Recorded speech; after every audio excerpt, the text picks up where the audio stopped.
Good afternoon, villagers. To all who come to this happy place, welcome. It is time for PTV JuLive. It is July 18th. Thank you so much for being here. Appreciate it. Anything that you can do to make my day, it's spend a little time with me. I really appreciate it. Hello, Michael Riley. Hello, Noah. Good to see you. Like I said, it is July 18th, so it's time for a little history and this day in Disney history.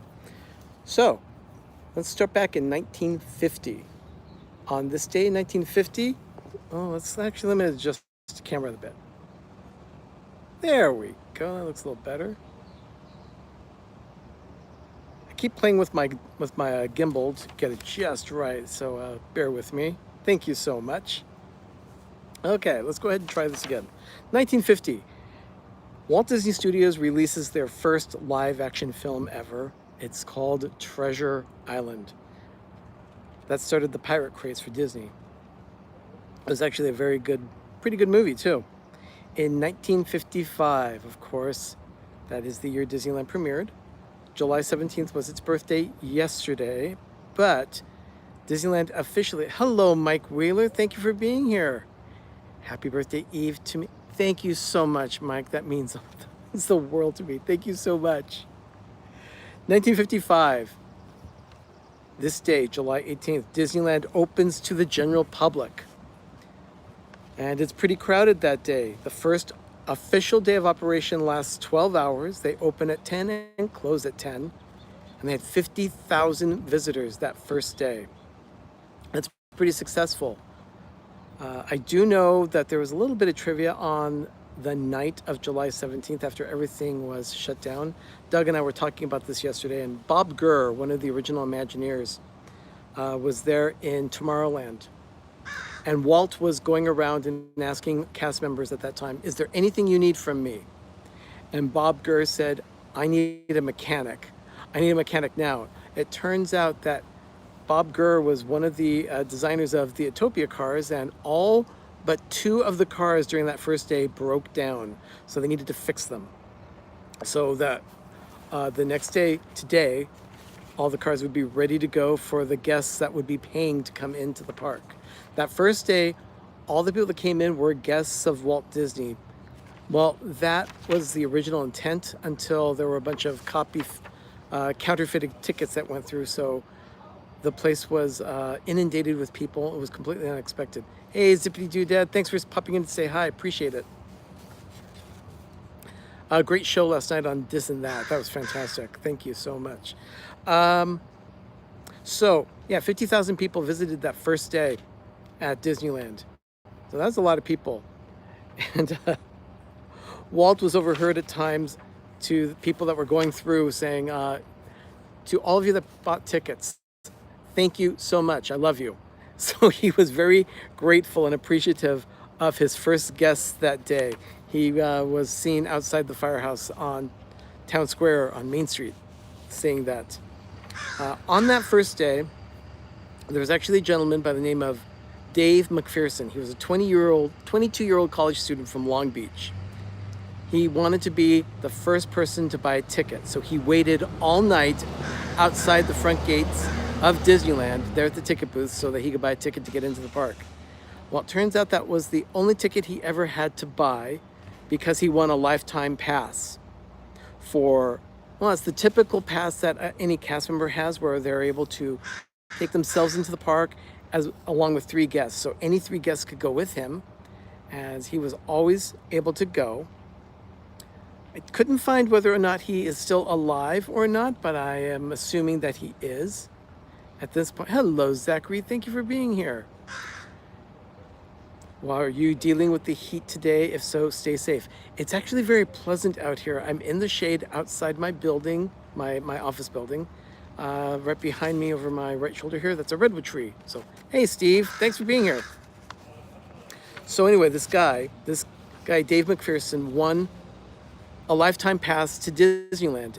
And eventually, it went from not just Disneyland, but also Walt Disney World and Disneyland Paris. So he had the same privileges as a cast member of having free entrance into the park.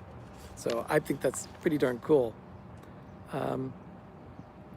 Let's go ahead and adjust this again. Okay. There was another kid. His name was Ron Schneider. He went to Disneyland with his family that day.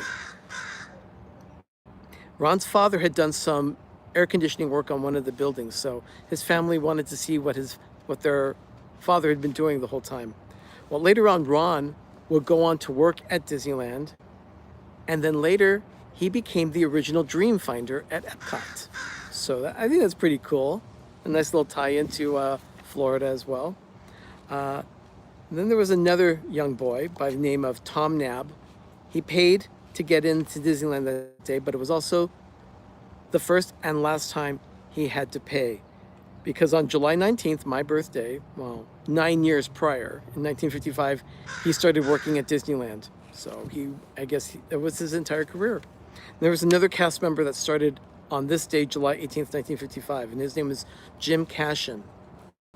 He worked with all the trains. So I'm like, I heard that they bought the first ticket and had such a delay.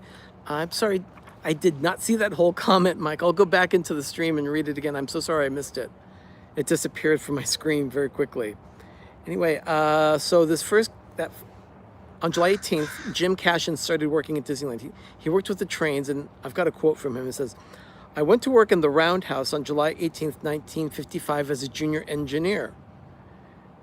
I was a glorified helper, polishing the engine and sweeping the floors. I'd never seen engines so dirty. 2 or 3 weeks later, they put me on the engines as a fireman. Walt and I were fellow steam train engineers." That's pretty cool.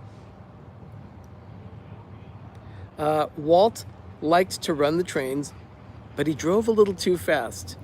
At the beginning, Walt dressed like a construction worker. One time he looked at my $8 work shoes and asked me where I bought them. He said that his old marine shoes were wearing out, so he needed a new pair of work shoes. And then one time, Walt committed a no-no, and he blew the train whistle inside one of the tunnels there at the park. Walter Pigeon was there with him at that time. And the whistle made such an awful noise, Walter Pigeon turned to him and said, "Please don't do that." So apparently Walt had not gotten the memo that you're not supposed to blow the train whistle inside the train tunnels. In 1960, Disneyland, yet again, they celebrated their 5th anniversary with a 5-foot tall birthday cake. I couldn't find any pictures, but maybe I will sometime. Hopefully. Research never ends with doing stuff like this, so I'll see what I can find. And then finally, in 2004, the Walt Disney Family Foundation and the Carrollwood Pacific Historical Society celebrated the 5th anniversary of Walt Disney's train barn in Griffith Park in Los Angeles. Now, for those of you that have never visited, I promise I will eventually be posting it. Doug, Ben, and I last summer went to Walt Disney's barn, which is in Griffith Park, and it's a lot of his train memorabilia. There is a small train that you can actually ride on in that area as well. And every 3rd Sunday of the month, they are open to the public, so you can go in and see the park. You just pay, I forget how much the fee is. It's not very much to get in. They have a little souvenir stand, but there are usually a lot of cast members. Hello, Juan, how are you? Saw the picture of you with the Ya Chronicles from yesterday. Very nice. And, oh, thanks, Steve. Appreciate that. So anyway, the train barn is open every 3rd Sunday of the month. So we had an opportunity to go last July to see the train barn. And I'll tell you, I really loved it. And I have a video in the works, so I will definitely be posting that as soon as I can. Thanks, Noah. Appreciate that. Yeah, my birthday is going to be tomorrow. So that is about all I have for history. Just want to give you a reminder that tonight, PTV Live will be in their regular time slot at 7 p.m. And I know there are plenty of other things on. I know Resort TV will be broadcasting from the Magic Kingdom. So anytime you could spend with us, I'd really appreciate it. Thanks, Juan. The broadcast tonight will be with, hello, Amanda. Broadcast tonight will be tonight at 7 p.m. Pacific time, 10 p.m. Eastern, and we will be live with D&G Explorers. Derek and Gregory have graciously agreed to appear with us tonight to discuss Disneyland, its birthday, and all the anniversaries that they've had over the years and various experiences that we've had with those anniversaries. So I look forward to sharing that time with you, and I'm sure Derek and Gregory will also have a good time with it. And Ben and Doug and I have been very excited about this one. It's Disneyland's 64th birthday, so we're very excited. Oh, Zachary, Peppertree, I'm going live after a new series called Disney Trivia Thursday. If you can please send people over my way. You heard it here. When I'm done with this live broadcast, go ahead and go on over to Zachary's channel. He's going to be doing Disney Trivia.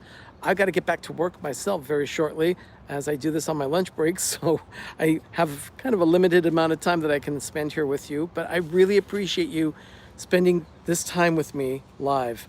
And again, tonight, PTV Live, 7 p.m. on the West Coast, 10 p.m. on the East Coast.